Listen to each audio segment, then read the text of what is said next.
Good morning, students. How are you all?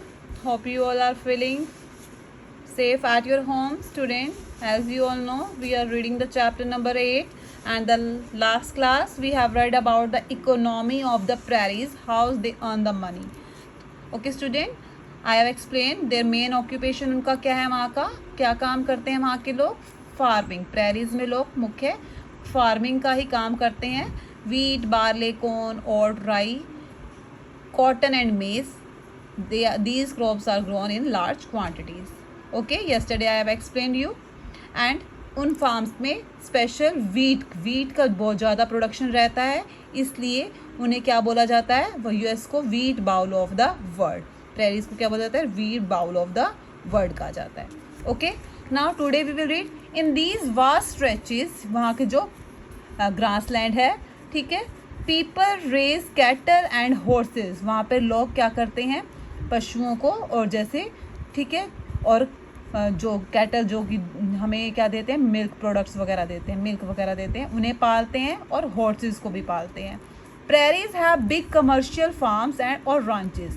Prairies में बहुत बड़े बड़े फार्म्स हैं बिजनेस पर्पस के, या फिर उन्हें रांचेस बोला जाता है, जहाँ पर एनिमल्स को रखा जाता है फॉर द बिजनेस पर्पस. ठीक है, इन दीज रांचेस, इन रांचेस में the animals are reared for their meat, milk and milk products. इन रांचेस में एनिमल्स को पाला जाता है उनके मीट के लिए, उनके मिल्क के लिए, और उन मिल्क से बनने वाले सामानों के लिए.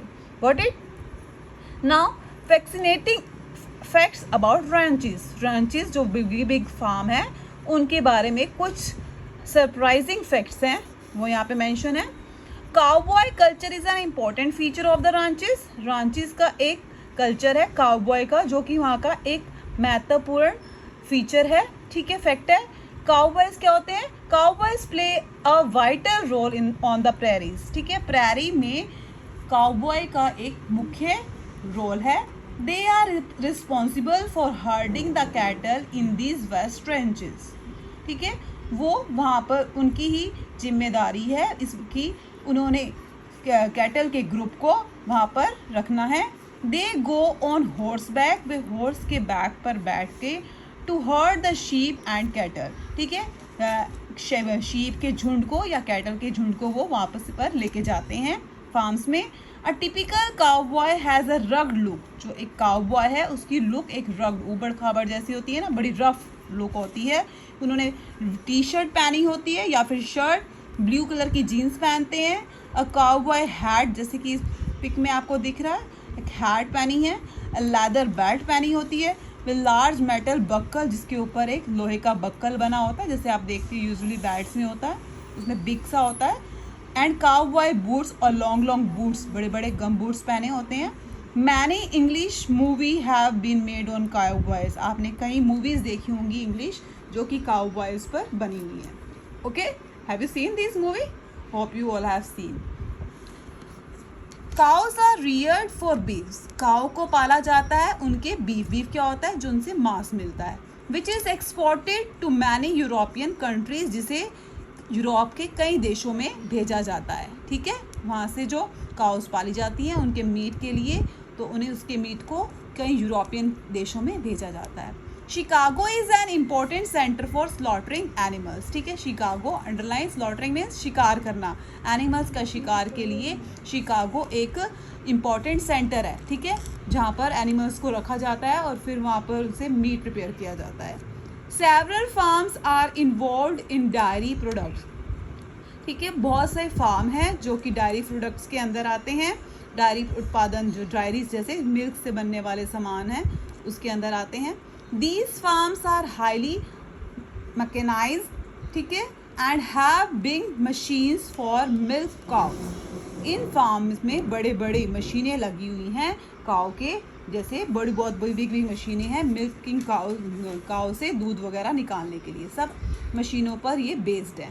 Diary products are regularly exported all over the world. पूरे संसार में डायरी प्रोडक्ट्स हैं, उनका लगातार क्या किया जा रहा है, एक्सपोर्ट किया जाता है. ठीक है, वहाँ पर सामान बनता है, डायरी प्रोडक्ट्स बनते हैं, जैसे कि मिल्क हो गया, चीज़ हो गया, बटर हो गया, और उनको संसार के दूसरे देशों में भेजा जाता है. Agriculture is done in modern lines, जो वहाँ पर खेती होती है वो भी बहुत आधुनिक ढंग से होती है।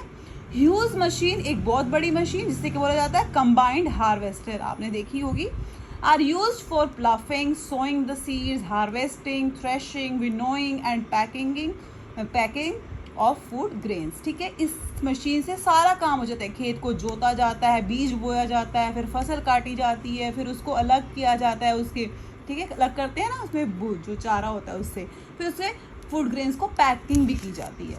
Do you know the name combined harvester है, अपने नेम को क्लियर कर रहा है कि कहाँ से आया, it's name from the fact, एक सच को बता रहा है ये कि इसका नेम कैसे कंबाइंड हार्वेस्टर रखा गया, क्योंकि ये कई सारे काम को एक साथ कर देता है। ठीक है, जैसे कि इसके अंदर क्या क्या आते हैं, ripping, threshing and winnowing into a single process, एक ही प्रोसेस में ये सारे काम कर देता है। ठीक है, modern combined harvester do the whole job of farming automatically, जो मॉडर्न कंबाइंड हार्वेस्टर है वो पूरा प्रोसेस अपने आप ही कर देता है फार्मिंग का।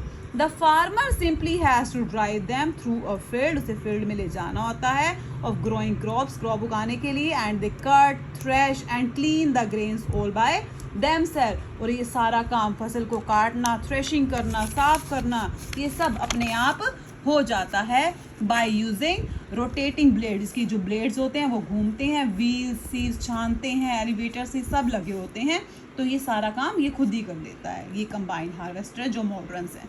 The grain collect in a tank, grain एक जो टैंक में इकट्ठा हो जाता है, टैंक समझते हो, एक टैंक बना होता है, उसमें सारा अनाज आ जाता है इनसाइड द कंबाइंड हार्वेस्टर के अंदर।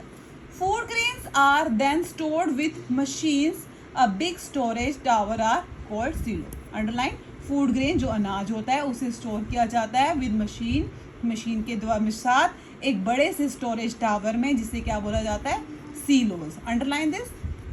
ठीक है, असीलो क्या होता है, underline, a silo is a tower or pit on a farm use to store grain. दिख रहा है ये tank, this is the silo, एक सीलो एक टावर है, ये एक पिट बोलते हैं इसे, ठीक है, जिसका यूज किया जाता है खेतों में क्या स्टोर करने के लिए, अनाज को स्टोर करने के लिए।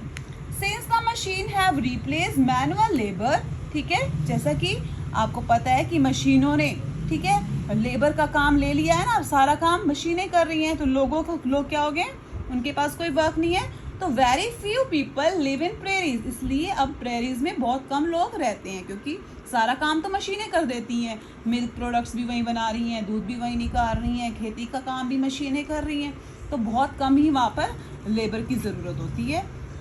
Population is low and scattered, इसलिए वहाँ की जनसंख्या बहुत कम है और वो इधर उधर फैल गई है, इधर उधर लोग चले गए हैं।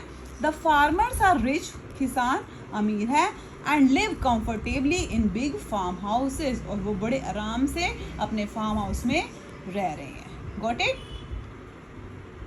Hope you all have understood the chapter. If any doubt, you can ask me anytime. Okay, student? Thank you. Have a nice day.